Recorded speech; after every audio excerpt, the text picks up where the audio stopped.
হেই deer, আশা করি তোমরা সবাই অনেকেই ভালো আছো।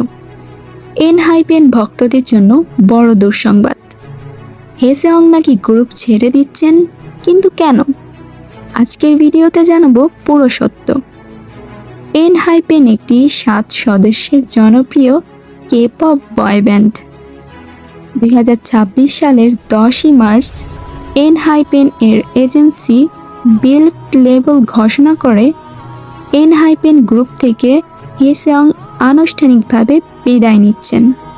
তার নিজের সলো ক্যারিয়ার গড়ার লক্ষ্যে তিনি এই সিদ্ধান্ত নিয়েছেন, কিন্তু তিনি মিউজিক জগৎ থেকে চিরতরে বিদায় নিচ্ছেন না। তিনি বিল্ড লেবেল এর অধীনেই থাকবেন এবং সলো অ্যালবাম প্রকাশের প্রস্তুতি নিচ্ছেন। বিল্ড লেবেল জানিয়েছেন যে এনহাইপেন এখন একটি 6 সদস্যের গ্রুপ হিসেবে তাদের কার্যক্রম চালিয়ে যাবে। মানে এনহাইপেন এখন OT7 থেকে OT6 হয়ে গেল।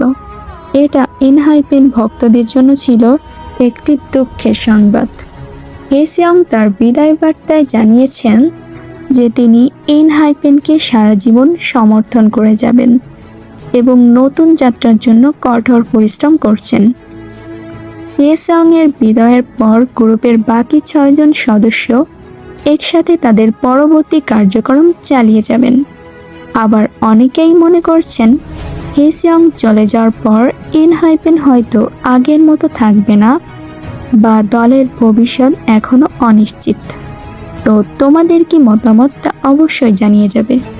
এনহাইপেন কি আগের মতো জনপ্রিয় থাকবে নাকি ডিসব্যান্ড হয়ে যাবে?